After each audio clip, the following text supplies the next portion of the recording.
أعوذ بالله من الشيطان الرجيم بسم الله الرحمن الرحيم الحمد لله الذي أنزل على عبده الكتاب ولم يجعل له عوجا صدق الله العظيم۔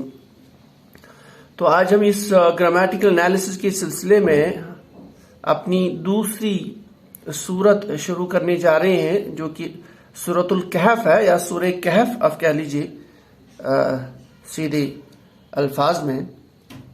تو یہ بہت ہی اہم سورت ہے۔ اس آج پہلی کلاس میں، اس کی جو پہلی کلاس ہے، اس میں ہم تھوڑا سا اس کا مختصر سا بیک گراؤنڈ کے بارے میں بات کرتے ہیں، یعنی تھوڑا سا شان نزول اور کچھ موٹی باتیں اس میں۔ اس کے بعد جو ہم نے یہاں پہ ایک آیت لکھی ہوئی ہے، اس کا ہم گرامیٹیکل انالیسس بھی دیکھیں گے انشاءاللہ۔ اس صورت کے حوالے سے جو اہم بات یہ ہے، یہ صورت بہت امپورٹنٹ اس حوالے سے کیونکہ جیسے جیسے دور گزرتا جا رہا ہے، جیسے کہ پریڈکٹ کیا اللہ کے رسول صلی اللہ علیہ وسلم نے کہ جیسے جیسے دور چلتا جائے گا، یہ قیامت کے نزدیک آتا جائے گا، تو زیادہ سے زیادہ فتنے، زیادہ سے زیادہ آزمائشیں، زیادہ سے زیادہ خرابیاں رونما ہوگی۔ تو ان فتنوں میں بچنے کے لیے ایک نسخہ بتایا اللہ کے رسول صلی اللہ علیہ وسلم نے کہ یہ دور چونکہ قیامت کے نزدیک آئے گا، دجال نمودار ہوگا، دجال کے فتنے نمودار ہوں گے، اس کے اثرات نمودار ہوں گے۔ تو ان سے بچنے کے لیے، دجال سے بچنے کے لیے تو احادیث، بہت ساری احادیث ہے، تو ان سے یہ پتہ چلتا ہے کہ سورہ کہف ایک اہم چیز ہے، ایک ایسی سورت ہے جو مومنین کی رہنمائی فرمائیں گی، یعنی وہ اپنا ایمان اس سورت پہ عمل کر کے، ان احادیث پہ عمل کر کے اپنے ایمان کو بچا سکتے ہیں اس فتنے کے دور میں۔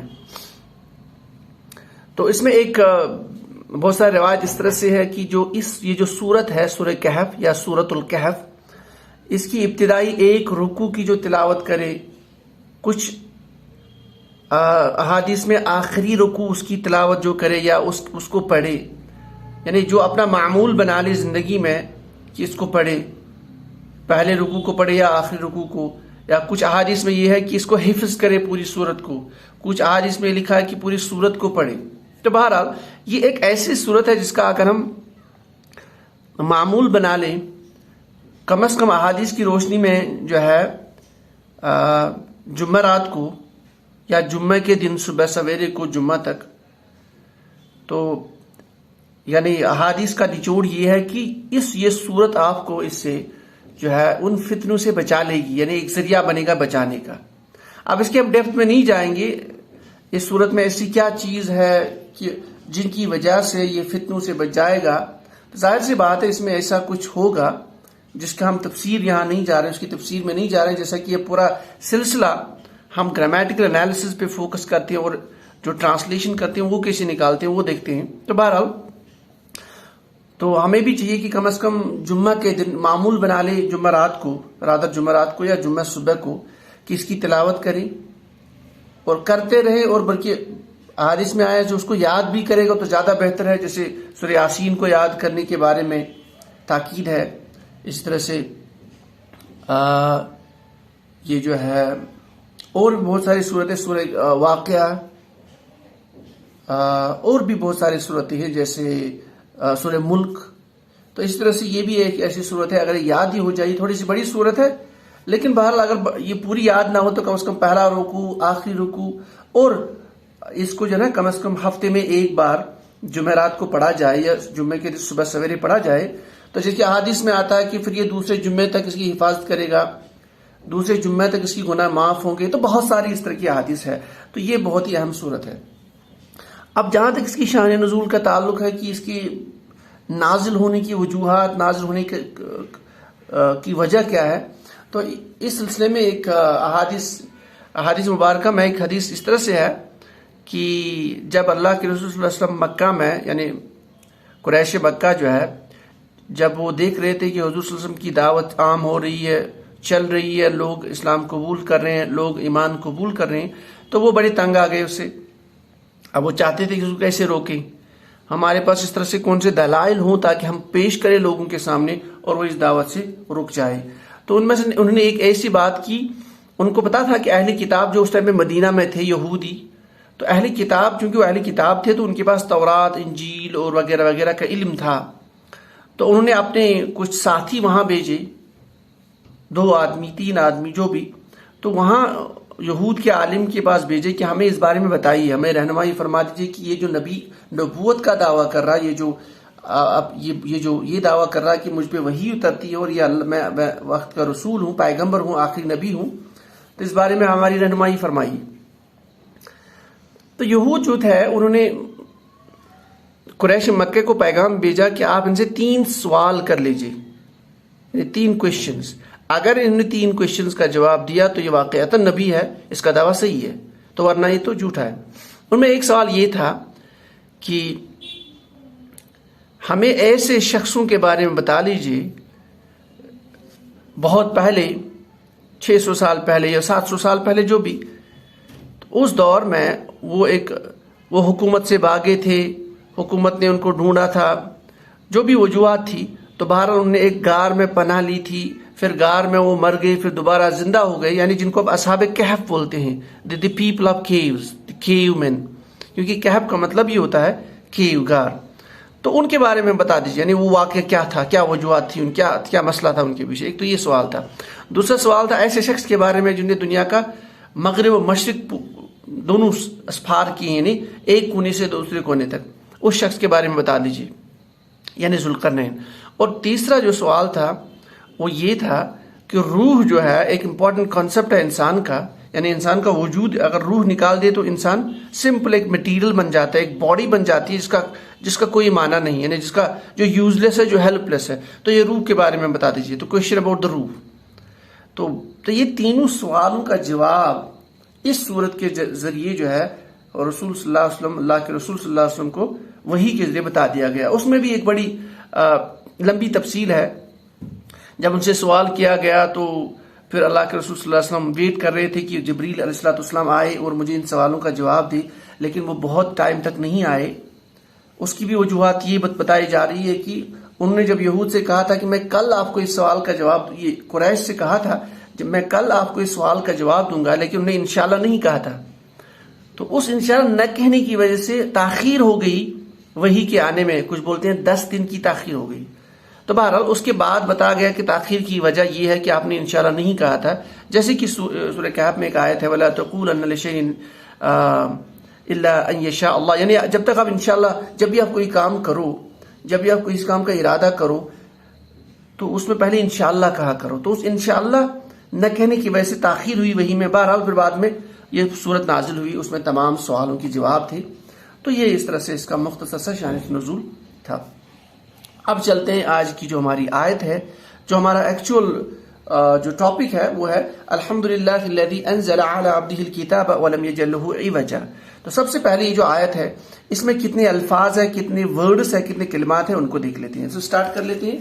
تو پہلا ہے الحمد، جیسے کہ ہم نے پہلے بھی بولا ہے الحمد بیسیکلی الف لام پلس حمد سے بنا ہے، لیکن اس کو ہم ایک ہی کلمہ بھی بول سکتے ہیں، ایک ہی ورڈ بھی مان سکتے ہیں، یا اگر آپ الف لام کو الگ رکھ سکتے ہو تو الف لام معرب باللام اور حمد الگ، تو بہرحال اس کو ہم بول سکتے ہیں ایک سنگل ورڈ، ایک سنگل کلمہ الحمد للہ۔ یہ للہ لام جارہ کے ساتھ اللہ، اللہ الذی انزل علی عبدہ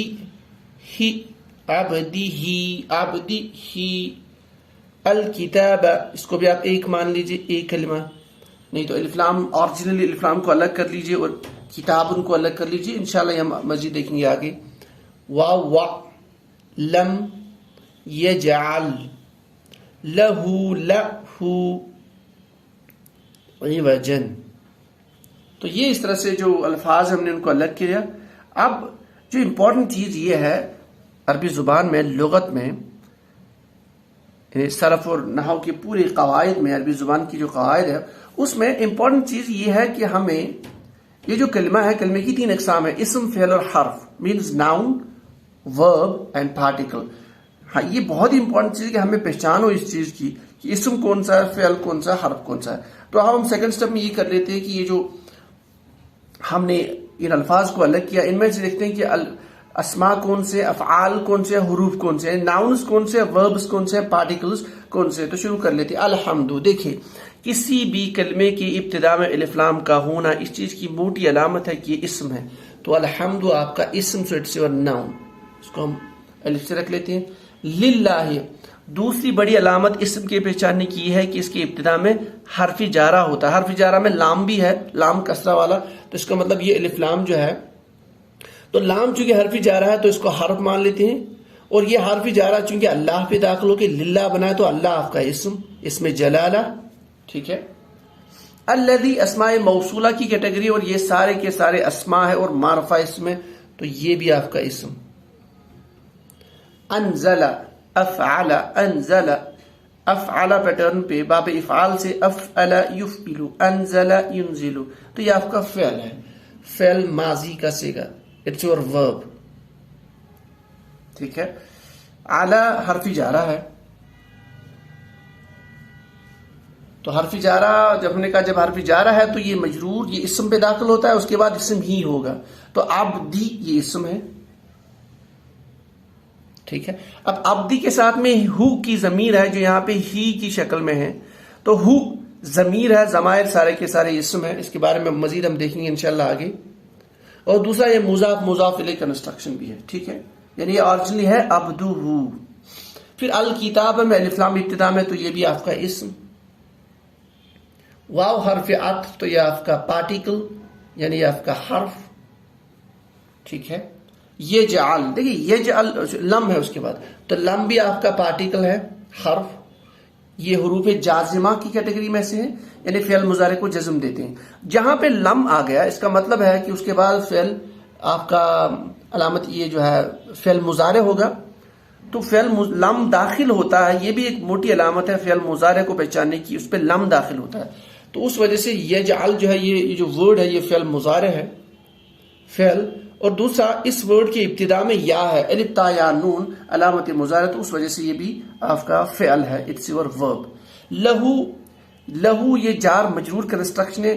حرف جارہ کا جو لام ہے وہ کسرہ کے ساتھ ہوتا ہے، لیکن جب وہ ضمائر کے ساتھ آتا ہے، ضمیروں کے ساتھ آتا ہے، پروناؤنز کے ساتھ آتا ہے تو فتحہ کے ساتھ. تو یہ آپ کا حرف اور ہو ضمیر یہ آپ کا اسم. ایوجن، ایوجن ورڈ میں اس میں آخر پہ تنوین ہے، اور تنوین بھی ایک موٹی علامت ہوتی ہے اسم کو پہچاننے، تو یہ آپ کا اسم. تو اس طرح سے ہم نے اسماء افعال حروف کو الگ کیا. اب چلتے ہیں اس کی گرامیٹیکل انالیسس کرتے ہیں، اس کے بعد جو مفہوم ہمارے سامنے آتا ہے، جو معنی ہے، وہ انشاءاللہ دیکھ لیتے ہیں. تو چلتے ہیں. الحمد، دیکھیے یہ ورڈ اصل میں حمدن. ٹھیک ہے. حمدن جب ہم الف لام داخل کر لیتے ہیں کسی بھی اسم پہ تو اس کا جو تنوین ہے وہ گر جاتا ہے، یہ بنے گا الحمد. تو الحمد، حمدن سے معنی تعریف. الحمد. اب یہ جو الف لام ہے، الف لام کی بہت ساری اقسام ہے. جیسے الف لام، ایک الف لام ہوتا ہے جو نکرہ اسم کو معرفہ بنانے کے لیے استعمال ہوتا ہے، یعنی عام چیز کو خاص بنانے کے لیے. نمبر 1. بعض اوقات یہ الف لام اسماء موصولہ کا بھی کام دیتا ہے، اور سم ٹائمز یہ الف لام جو ہے اس سے ہم استغراقی معنی بھی لیتے ہیں. استغراقی سے مراد جیسے یہاں پہ حمدن کا مطلب، حمدن جو ہے اس کی جو معنی ہے وہ مینز تعریف. جب ہم استغراقی بولتے ہیں تو مطلب تمام تعریفیں، جتنے بھی ٹائپس کی تعریفیں انسان سوچ سکتا ہے، جتنے بھی ٹائپ کی تعریف انسان کر سکتا ہے، وہ تمام اس میں شامل ہے. اس کو بولتے ہیں الف لام استغراقی. تو اس سے معنی تمام تعریفیں. تو یہاں پہ یہ استغراقی ہے تو تمام تعریفیں، تمام تعریفیں، جتنی بھی تعریفیں آپ سوچ سکتے ہیں. یہ وہی استغراقی ہے جو ہم الحمدللہ شریف سورہ فاتحہ پڑھتے ہیں، تو وہاں پہ بھی الف لام الحمد، یہ سیم کنسپٹ ہے، وہاں پہ بھی استغراقی تمام تعریفیں. ٹھیک ہے. عموماً الحمدللہ جہاں پہ بھی اس صورت کی ابتدا آتا ہے، عموماً کسی بھی سینٹینس کے بگننگ میں، کسی بھی آیت کے بگننگ میں وہ استغراقی ہی ہوتا ہے عموماً. ٹھیک ہے. الحمد تمام تعریفیں. للہ اصل میں ہے اللہ، اللہ پر حرف جارہ. حرف جارہ کا کام یہ کہ اسم کو مجرور بناتا ہے، یہ بن گیا للہ، جار مجرور کنسٹرکشن یا مرکب جاری. تو لی کا مطلب کے لیے، ایک معنی اس کا کے لیے، اللہ کے لیے. للہ تمام تعریفیں اللہ کے لیے. ٹھیک ہے, الحمدللہ. اب آگے اسماء موصولہ. اسماء موصولہ یہ الذی ہے, واحد مذکر کے لیے استعمال ہوتا ہے. ٹھیک ہے, تو الذی واحد کے لیے, تو اس کا معنی وہ جو, وہ جس. ٹھیک ہے نا, اس طرح کا معنی جو, جس, جن, اس طرح کی. تو وہ جو یا وہ جس کا معنی اس میں ہم نکالیں گے. پھر دونوں میں سے کون ہم معنی نکالیں گے وہ آگے کے کانٹیکسٹ پہ ڈیپینڈ کرتا ہے. ٹھیک ہے, الحمدللہ چونکہ تمام تعریفیں اس اللہ کے لیے. اب ایکسپلین ہو رہا ہے کہ کون سا اللہ, وہ جو یا وہ جس. آگے ہے انزل. انزل چونکہ فعل ہے تو اس کا روٹ ورڈ نون زا اور لام باب افعال سے. باب افعال جو ہے ثلاثی مزید الفی کے ابواب میں سے ہے. تو یہ باب افعال اگر آپ انگلش کی ٹیکسٹ بکس پہ دیکھیں گے جو عربی گرامر کے ریلیٹڈ ہے, وہاں پہ لکھا ہوتا ہے ایسے 1V. اس کو فورتھ فارم بولتے ہیں گرامر میں, اس کا بھی باب افعال. تو باب افعال جب ہمیں پتا چلا تو ہمیں ماضی کا پہلا صیغہ پتا ہونا چاہیے, مضارع کا پہلا صیغہ افعل یفعل. یعنی ماضی, اس باب سے جب ماضی کا پہلا صیغہ بنائیں گے تو افعل پیٹرن پہ, اور مضارع میں یفعل. اب افعل میں ایڈ کر, یہ فٹ کر لیجیے نون زا لام, تو بنے گا انزل. تو پتا چلا یہ واحد مذکر غائب کا صیغہ ہے انزل. دوسرا نون زا لام, اگر ہم نارملی اس کا یعنی ثلاثی مجرد سے دیکھیں تو اس کا معنی ہے کہ وہ اترا. یعنی اس کا جو معنی ہے یہ ایک اس میں لزوم ہے, لازمی معنی, یہ فعل لازم ہے. لیکن جب آپ باب افعال سے لے کے آئیں گے تو فعل متعدی بن جائے گا. مراد اس نے اتارا, واحد مذکر غائب, تو اس نے اتارا, اوپر سے نیچے اتارا. اب جب اس نے اتارا تو اب پتا چلا ہے ہمیں, یہاں پہ ہم کریں گے جس نے اتارا, الذی انزل. تو الحمدللہ تمام تعریفیں اللہ کے لیے.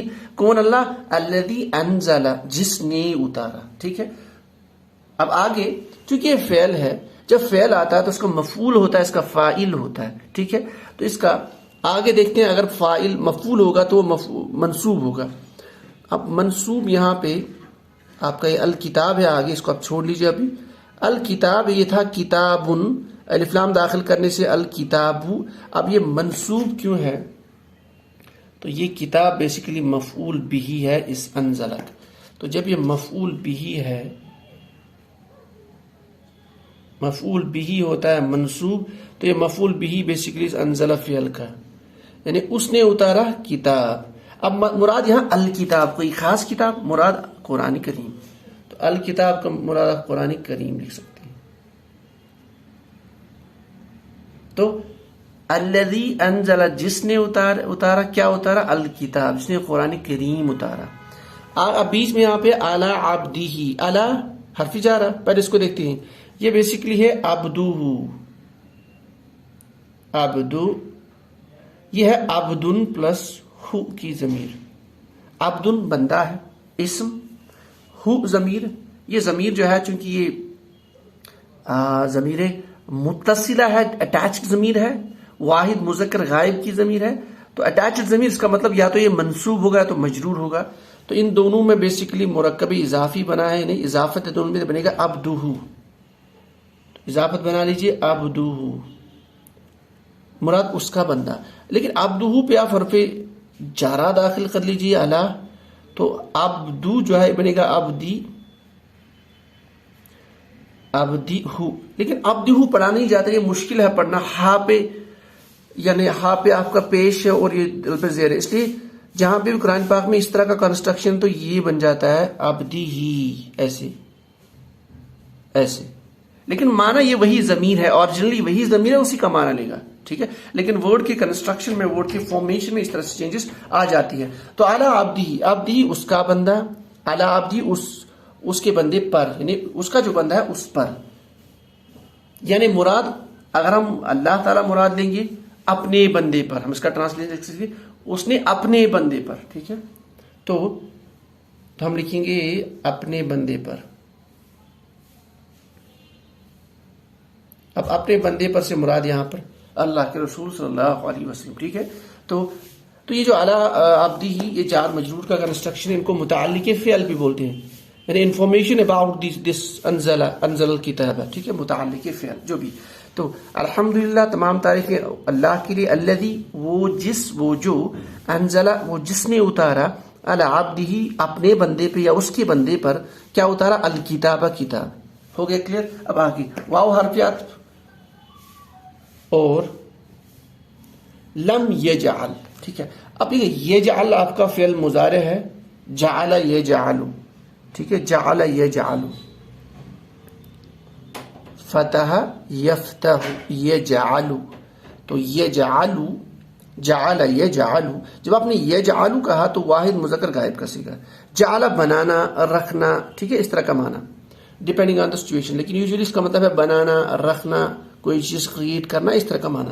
لیکن یہاں امپورٹنٹ چیز ہے جب لم یہاں پہ داخل ہے تو لم داخل کرنے سے اس پہ جو لام یجعل جو تھا، لم حرف جازمہ میں سے ہے، یعنی فعل مضارع پہ داخل ہو کے اس کو مجزوم بناتا ہے، اس لیے یہ جو پیش ہے یہ جزم میں کنورٹ ہوا ہے، ساکن بنا ہے یہاں پہ یہ لم کی وجہ سے. تو یہ تو ہوگا لفظی چینج. ٹھیک ہے، لیکن لم معنوی چینج بھی کرتا ہے. کیا معنوی چینج؟ نمبر 1، جو فعل مضارع میں جو معنی ہوتا ہے مستقبل کا یا پریزنٹ کا، حاضر کا، وہ کنورٹ ہو جاتا ہے، وہ معنی خاص ہو جاتا ہے ماضی کی طرف. نمبر 1.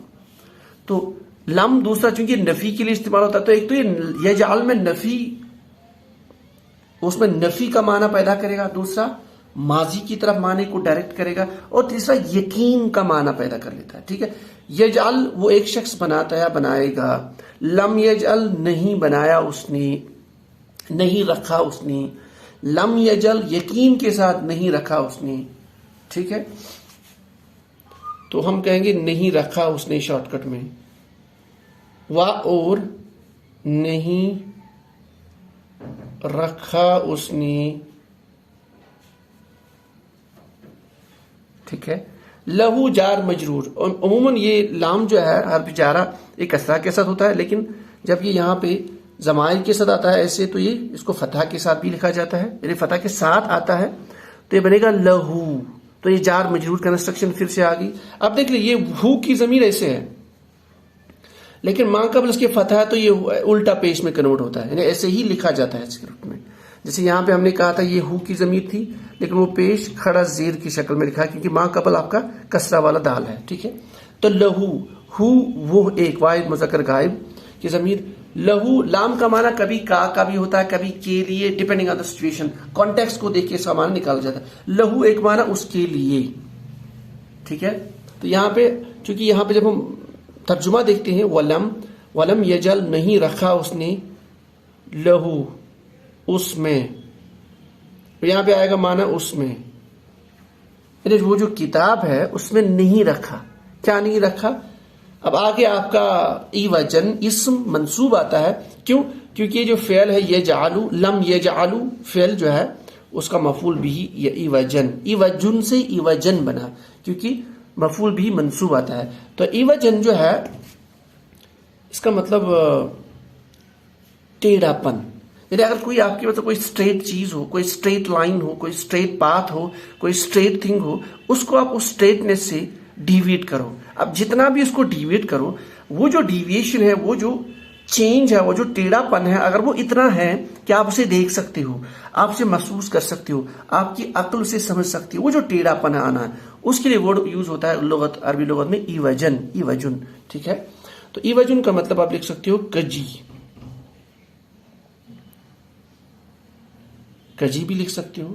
آپ اس کو لکھ سکتے ہو ٹیڑھا پن، موٹے الفاظ میں ٹیڑھا پن. آپ اسے جھکاؤ بھی لکھ سکتے ہو، اسٹریٹ لائن سے جھکاؤ ہونا، یعنی اسٹریٹ سے جھکاؤ ہونا. جھکاؤ بھی اس کا ٹرانسلیشن لکھا گیا ہے، جھکاؤ.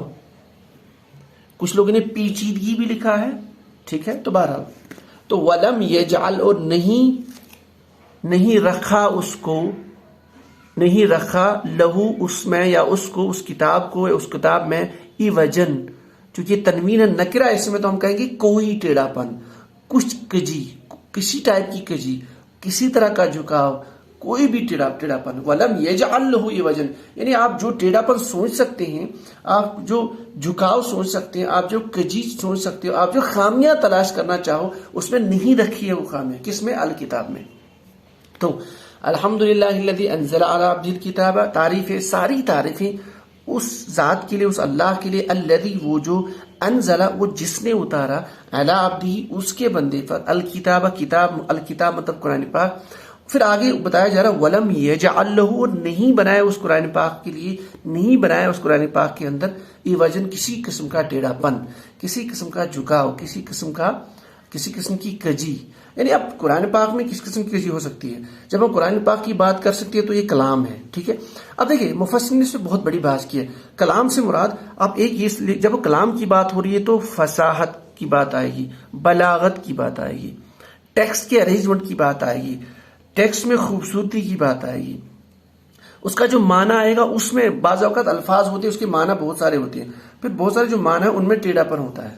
تو یہاں الفاظ کی آپ بات کیجئے، معنی کی بات کیجئے، آپ قرأت کی بات کیجئے، آپ ارینجمنٹ آف ورڈز کی بات کیجئے، یعنی اس میں کسی طرح کا کوئی بھی ٹیڑھا پن نہیں ہے. یعنی نہیں رکھا اس نے اس میں سے کوئی ٹیڑھا پن، اس طرح کی کتاب، ٹھیک ہے. یعنی اس کے معنی میں اس طرح کا ٹیڑھا پن نہیں ہے. تو بہرحال یہ جو ہے ایک مختصر سا اس کا معنی جو ہم نے اخذ کیا ہے صرف اور نحو کی موٹی قواعد کا استعمال کر کے. یہ جو ہماری آیت نمبر 1 ہے سورہ کہف کی، الحمدللہ الذی انزل، تمام تعریفیں للذی اللہ کے لیے، الذی وہ جو، اسماء موصولہ من ریلیٹو پروناؤن، الانزل وہ جس نے اتارا، علی عبدہ اس کے بندے پر، مراد محمد صلی اللہ علیہ وسلم، الکتاب خاص کتاب مراد قرآن پاک، ولم یجعل لہ اور نہیں رکھا اس میں عوجن کسی قسم کا ٹیڑھا پن. اچھا اور ایک بات یہاں مفسرین نے لکھی ہے، چونکہ ٹیڑھے پن کی بات آ گئی، ایک ٹیڑھا پن دیکھیں جہاں پہ بھی ہم مخلوق کی بات کرتے، ایک تو ہوتا ہے خالق، ایک تھوڑا سا ہم یہاں پہ الگ سے ایک بات کر لیتے ہیں. ایک تو ہوتا ہے خالق، اور دوسری چیز دنیا میں دو ہی چیزیں ہیں، دوسرا ہے مخلوق. دو چیزیں ہیں، ایک تو کریٹر، دوسرا جو کریشن ہے، جو چیز کریٹ کی گئی ہے. دیکھیں بنانے والا آلویز پرفیکٹ ہے، ٹھیک ہے. جو چیزیں اس نے بنائی ہے، وہ جو چیزیں اس نے بنائی ہے ان میں امپرفیکشن ہو سکتا ہے، ان میں ٹیڑھا پن ہو سکتا ہے، تبھی تو وہ مخلوق ہے. تو جتنی بھی چیزیں دنیا میں ہیں، ٹیکسٹ لو، ہیومن بینگ لو، ارتھ لو، یہ جو ہے کوئی بھی چیز دنیا میں، یعنی اس میں آپ ٹیڑھا پن دیکھ سکتے ہو. اب خالق میں یہ ٹیڑھا پن تو نہیں ہو سکتی، کہ بنانے والے کو پتا ہوتا ہے مجھے یہ جو چیز میں نے کریٹ کی اس کو کس طرح سے دنیا میں فٹ کرنا ہے، ٹھیک ہے، اس کو دنیا میں کیسے چلنا ہے نظام کو. تو بنانے والے نے پروگرام کیا ہے پورا، تو مخلوق کے اندر ٹیڑھا پن ہو سکتا ہے. تو چونکہ یہاں پہ ایک کوشچن یہ ارائز ہو سکتا ہے کہ ایوجن، کہ یہ جو کلام ہے، یہ کلام کیا ہے، یہ یعنی کلام پاک کیا ہے، کیا یہ مخلوق ہے؟ کیونکہ یہ بھی تو بظاہر لگ رہی ہے ہمارے ساتھ ایک بک ہے، پیپر ہے، اس پہ انک ہے، اس پہ لکھا ہوا ہے، لگ تو رہا ہے کریشن. اسی پہ آپ جو امام اربعہ میں سے امام احمد بن حنبل، جس نے شہادت کی، جو اس کو شہادت کا درجہ ملا تھا اسی وجہ سے کہ وقت کے خلیفہ نے جو اعلان جاری کیا تھا کہ وہ اس بات کو تسلیم کرے یہ کلام جو ہے یہ مخلوق ہے. تو بہرحال اس نے ہمت دکھائی تھی، وہاں پہ بادشاہ کے خلاف کھڑا ہوا تھا، اور جیل بہت ٹائم پہ اس نے کاٹی تھی، یعنی اس کو جیلوں میں سزائیں دی گئی اس کو، امام احمد بن حنبل میں. تو اس بات پہ ڈٹا رہا کہ یہ کلام جو ہے یہ مخلوق نہیں ہے، اگر یہ مخلوق ہے تو اس میں ٹیڑھا پن آئے گا. تو اس لیے علماء نے ایوجن یہ جو ورڈ ہے اس پہ بھی بحث کی ہے اس اینگل میں کہ یہ اس یہاں سے مراد جو ہے اس سے کہ کلام پاک جو ہے یہ مخلوق نہیں ہے، یا اگر یہ مخلوق ہے تو اس میں ٹیڑھا پن ہوگا، ٹھیک ہے. تو بہرحال تو چونکہ وہاں پہ بعد میں ان کی شہادت بھی ہوئی تھی، اس شہادت کے نتیجے میں پھر آج بھی یہ چیز اسٹیبلشڈ ہے فیکٹ کہ یہ جو کلام جو ہے کلام پاک، وہ کلام جو ہے یہ مخلوق نہیں ہے، کیونکہ اللہ کی بات ہے، ٹھیک ہے. باقی ٹیکسٹ آپ لیجیے الگ سے، آپ بک کو الگ سے نکال لیجیے، آپ انک کو الگ سے نکال، لیکن وہ جو کلام ہے یہ بیسیکلی مخلوق نہیں ہے. تو یہاں پہ بھی مفسرین نے اس لیے بحث کی کہ ایوجن سے مراد کہ کلام پاک جو ہے مخلوق نہیں ہے، ٹھیک ہے. تو ولم یجعل لہ ایوجا، اور نہیں رکھی اس نے اس میں ایوجا کسی بھی قسم کا ٹیڑھا پن، جیسا بھی آپ سوچ سکتے ہیں. تو یہ ہماری آیت نمبر 1 ہو گئی انشاءاللہ. تو اگر کوئی بھی آپ کے پاس کوشچن ہے یا آپ کو لگا کہیں پہ سلپ آف دا ٹنگ ہوا ہے تو آپ پلیز ضرور لکھ لیجیے ڈسکرپشن میں. انشاءاللہ اس کو ہم بہتر کرنے کی کوشش کریں گے. تو آگے انشاءاللہ ہم اس سلسلے کو آگے بڑھائیں گے. سبحان اللہ و بحمدہ سبحانک اللہم و بحمدک اشہد ان لا الہ الا انت استغفرک و اتوب الیک. سبحان ربک رب العزة عما یصفون وسلام علی المرسلین والحمد للہ رب العالمین.